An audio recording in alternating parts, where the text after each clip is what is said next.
Okay, Lockwood and Company, Episode 8. We finally made it to the finale. When to begin the episode, Lucy's mad at Lockwood for putting their lives at jeopardy and for all he's done trying to recover the mirror. Back home, Lockwood apologizes. They make up kind of. Looking through the book, they find that it says Mary Duloc killed Bickerstaff and put him in the iron coffin that they found him in. She was held down and forced to look into the mirror, which she says is not a mirror at all, but a window. An illustration in the book shows a spiral pattern in the mirror, the same one that we've seen George doodling, which they did show a few times, and I actually didn't even realize was significant. I thought he was just doodling. So that now ties back, and it was a clue to show that he was under the influence of the mirror. We cut to George in the cemetery. He's looking for Pam.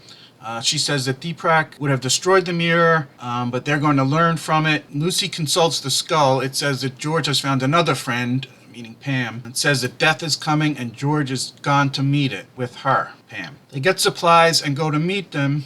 They only have a few salt bombs left. They're running low on supplies. Pam and George go down into some chamber underneath the cemetery. George hears a noise and goes to investigate. He finds Kip fighting a red ghost. He seems to be slashing around haphazardly trying to catch this thing. George steps in and saves him when the ghost has him pinned. The two argue and George realizes that Kip can no longer see the ghost and his power is fading. Pam comes up behind Kip with a knife and handcuff and puts a bag on his head. George questions why she has these things, but she said it was just in case, but he seems to starting to be unsure of her motives here. The skull says that Pam is lost to the mirror. It says that Lucy and Lockwood would not be able to resist it either. She said it says that maybe Lockwood would see his mommy and daddy. That's a clue to Lucy that there's some issue with his parents that she doesn't know about. They find Bickerstaff's coffin, but the body is gone, so they realize that Pam must have taken it with them and she couldn't have gotten too far, so they must be close. Two other members of Kip's team show up.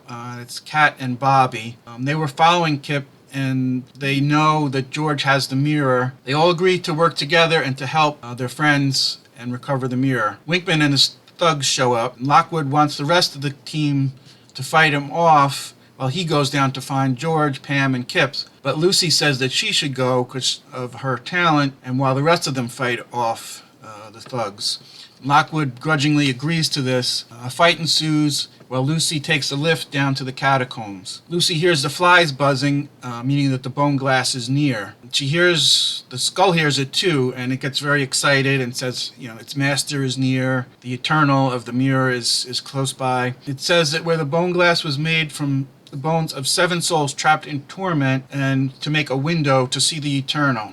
It says that he never looked in because that would be foolish. It says the way to look is through someone else's eyes, someone weak and vulnerable. And so now we get a clue that that's why Pam has taken George there, to be this conduit for the mirror. Next we cut to Kip is being tied to the chair. Pam wants to use him to look into the mirror. George realizes that if Kip hadn't shown up, that he would be in the chair. Kip confesses that he can't see and he's lost his ability. And George confirms this, and Pam cuts the rope with a knife that's the pair to the one used to kill Carver in the previous episodes.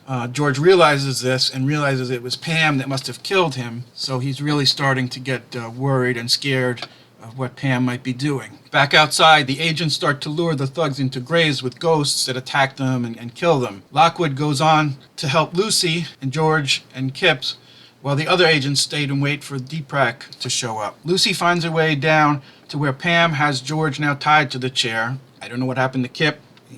I guess he's around somewhere, but he doesn't seem to show up. Pam sneaks up on Lucy, and Lucy says that she should be the one to look in the mirror because she can communicate with the spirits. George tells her not to do it, to get away. Pam seems to agree, but tells them not to cross her or she's going to kill them both. In the chapel, Lockwood runs into the mystery sketchy guy. The sketchy guy says Lockwood has no idea who he is and what's really going on. He says that Lockwood is insignificant like his mother and father were. He then pulls out a gun and apparently shoots Lockwood, who falls through the shaft to the catacombs below where the others are. Lucy stands in front of the mirror and Pam tells her to tell her everything that she sees in every detail. As Pam uncovers the mirror, Lucy turns and doesn't look. She reaches and pulls the skull out and holds it up in the path of the mirror. The skull says something isn't right, that they're trapped, and it's getting upset by what it sees when it looks in the mirror. Lucy says it's not the Eternal, it's a trap, and they have to destroy it. She then goes limp, but somehow she remains holding up the skull in the path of the mirror. I don't know if it's the force of the ghost projection coming out of the mirror or something is holding it up. George, his hands are still tied, but he jumps up and crashes into the stand holding the mirror, knocking it off, crashing to the ground. Pam picks up the mirror and says that it's broken. However, as she looks into it, you can see something start to happen. It starts to glow, and then all of a sudden light shoots out of it, and she's looking into it, and she's excited, but then all of a sudden she kind of explodes into dust, I guess, and it's, I guess, destroyed. We then see glowing spirits start to rise out of the mirror, but they don't attack. They seem to just be floating around, and they seem to be at peace, and they eventually start to rise up, like into the sky.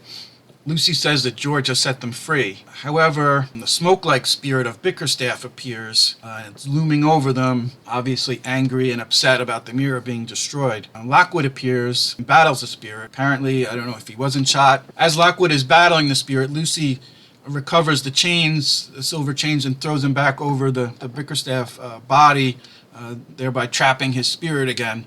Lucy, George, Lockwood, and Kipps, I don't know where he's been, but he shows up again. After everything is over, they go back up the coffin elevator up to the surface, where the DPRAC crew is all over the place, I guess cleaning up and helping. They treat Lockwood, who was shot actually in the shoulder. Agent Barnes asks if any of them saw the gun, but nobody did. And Lockwood says that it was dark, he couldn't see who shot him. Kip acknowledges that Lockwood and his team won, and that he's going to take out the ad and resign like they agreed to in the bet. But Lockwood says, no, forget the whole thing, that we did it together, and they're going to split the reward money 70-30 in their favor. So they kind of make amends and shake hands and part. So Lockwood and team heads back home. When we see the sketchy guy get into a car with Penelope Fitz, and he tells her that the bone glass has been destroyed, and she says that as long as it's out of their hands, out of the public domain, that it's okay. And we're not sure who they are, if she just means Lockwood and Company, or if she's talking about somebody else. Okay, so back home, Lucy is recording a tape for her friend Nori, and she tells her that she would hardly recognize Lucy, that she's been through so much and grown so much, but that she is starting to heal. The team is then in the kitchen preparing a meal, kind of like a happy time. We see the skull there, still in the jar, but it looks different. It's kind of like frozen in place, doesn't seem like active anymore, like it's, I don't want to say dead, but I don't know if it's dead or incapacitated or just frozen somehow. Lockwood asks if they're going to destroy it, but Lucy says no, that she wants to keep it. And then Lockwood says there should be no more secrets between them. He says that he's going to show them what's in the room, the top of the stairs. Lucy says he doesn't have to, but he says no, he does, he wants to. So they go up the stairs, and Lockwood opens the door, and we see darkness into the room, and then the episode ends, and the season ends as well. Okay, so recap, review of the series as a whole. I really liked it. It was a lot of good stuff in it, a lot of interesting aspects to it. There was a few things, that I was a little disappointed in the end. How it turned out, I was expecting a little more, from the way it started, I was expecting a little more depth into this world in general and about how this whole situation came to be. I thought there would be a little bit more in the whole bone glass thing, but they never really explained, how this happened or how this guy, well before this problem that they call it, came about, was doing this, if somehow his work here somehow triggered this, all that's kind of, at this point, still up in the air. Maybe that's left for next season. I don't know. There was also, various other loose ends that seemed like never really connected up, like Leopold, the boy that was with Winkman's. We assume that it was their son. Maybe not, we don't know. It seemed like they was going to go somewhere with him, but he never showed up again. So why he was even there again, unless that plays a part in the next season or something. Other aspects too that I was kind of hoping maybe a little more in depth. But still, all in all, it was fun. lot of interesting stuff in there. Hopeful there'll be a second season and that it'll continue, and we can dive more into this world and to all these different aspects, what life is like in this in this world, and how it got that way, and all those kind of things.